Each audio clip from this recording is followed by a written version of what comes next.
Tuhan sertamu. Dan sertamu juga. Inilah Injil suci menurut Lukas. Dimuliakanlah Tuhan. Sekali peristiwa, Yesus membawa Petrus, Yohanes, dan Yakobus, lalu naik ke atas gunung untuk berdoa. Ketika sedang berdoa, wajah Yesus berubah dan pakaiannya menjadi putih berkilau-kilauan.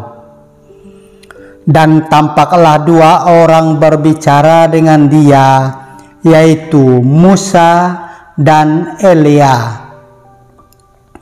Keduanya menampakkan diri dalam kemuliaan dan berbicara tentang tujuan kepergian Yesus yang akan digenapinya di Yerusalem.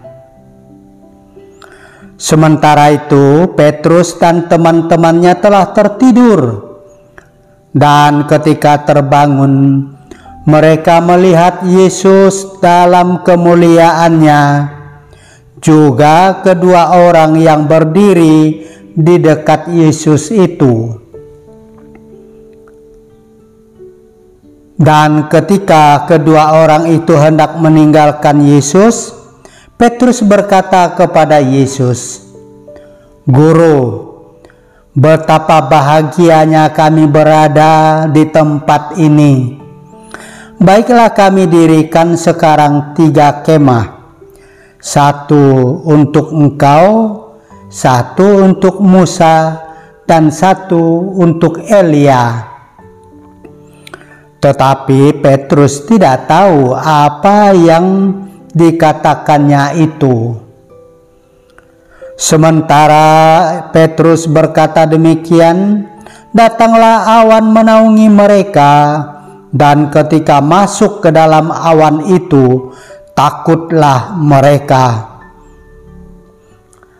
Maka terdengarlah suara dari dalam awan itu yang berkata, "Inilah anakku yang kupilih, dengarkanlah dia."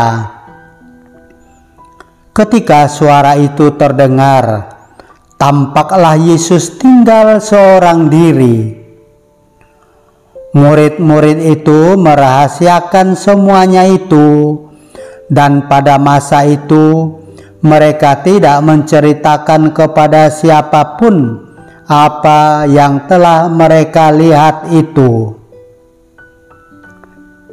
Demikianlah sabda Tuhan. Terpujilah Kristus. Pax et Bonum.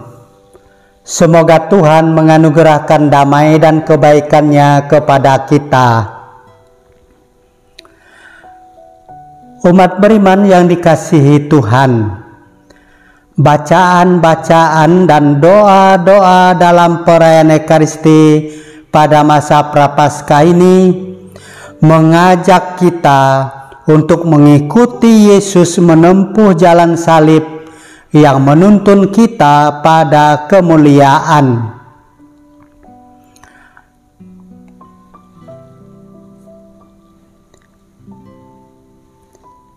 Ibu bapa, saudari-saudara, dan adik-adik yang dicintai Tuhan, perikop Injil yang dibacakan tadi mengisahkan Yesus membawa Petrus, Yohanes, dan Yakobus naik ke atas gunung untuk berdoa.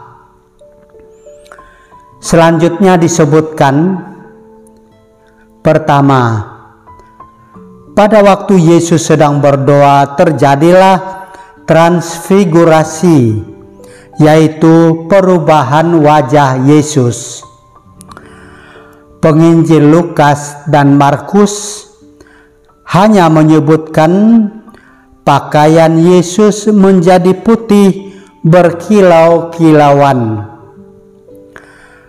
Tetapi Matius menulis demikian, "Lalu Yesus berubah rupa di depan mata mereka," yaitu Petrus, Yakobus, dan Yohanes, Wajahnya bercahaya seperti matahari, dan pakaiannya menjadi putih bersinar seperti terang. Kedua, pada saat yang sama, Musa dan Elia datang dan berbicara dengan Yesus. Mengapa hanya Musa dan Elia yang turun dari surga menemui Yesus?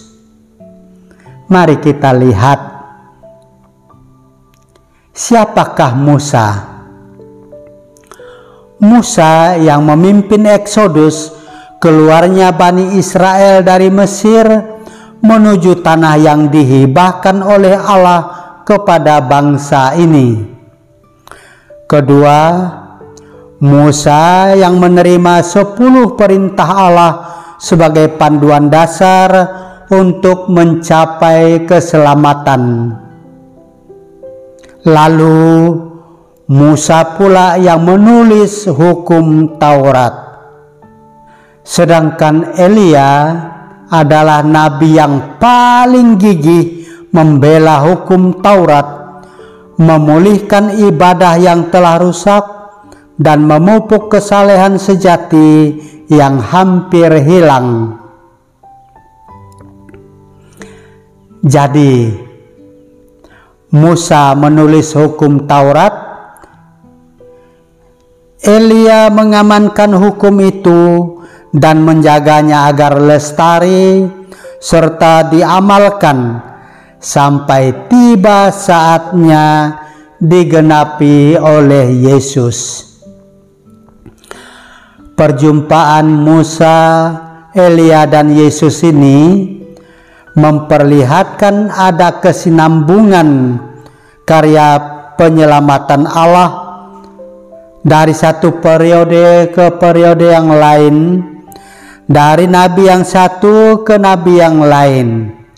Mulai dari Musa yang memimpin ekspedisi bangsa Israel meninggalkan Mesir untuk menuju tanah terjanji, sampai pada Elia yang menjadi pengantara besar antara Allah dengan bangsa Israel itu, dan Yesus yang menggenapi hukum Taurat dan ramalan para nabi. Ketiga, Petrus, Yohanes, dan Yakobus tertidur. Ini rada-rada aneh. Tujuan Yesus membawa mereka itu ke atas gunung adalah untuk berdoa, bukan untuk piknik atau menikmati suatu pemandangan, apalagi untuk tidur saja. Apakah mereka itu tertidur karena terlampau lelah, atau keadaan di situ sangat membosankan? Ibu bapak, saudari-saudara, dan adik-adik yang dicintai Tuhan, mengapa Yesus berdoa?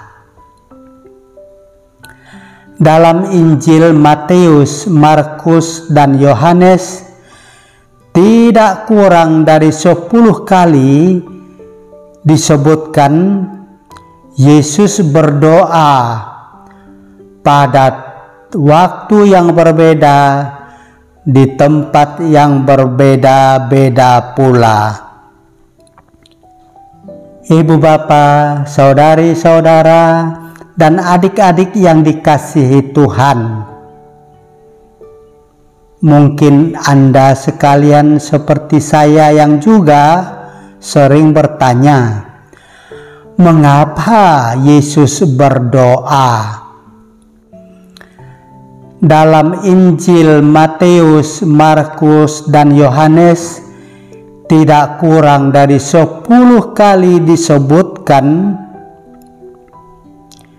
Yesus berdoa di tempat dan pada waktu yang berbeda.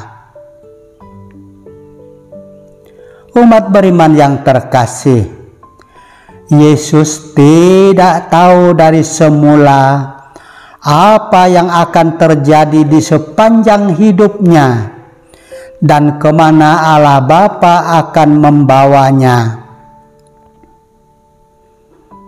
Dengan berdoa, dan pada saat berdoa itulah secara bertahap Yesus mendapatkan pencerahan dan menemukan kejelasan tentang rencana Allah Bapa. Ketiga murid tertidur karena mereka tidak mencari kehendak Allah dan tidak ingin pula mendengarkan suara Allah dari surga. Pada saat berdoa di atas gunung itu, Yesus mengetahui bahwa ia harus segera turun ke Yerusalem untuk memanggul salib menuju puncak Golgota, karena hanya di puncak Golgota lah akan terjadi transfigurasi yang definitif. Hanya di puncak Golgota lah akan terjadi peninggian dan penampakan kemuliaannya yang sempurna. Dan di puncak Golgota lah Yesus mendengar pengakuan yang final, sungguh orang ini adalah anak Allah. Pax et Bonum. Semoga Tuhan menganugerahkan damai dan kebaikannya kepada kita semua.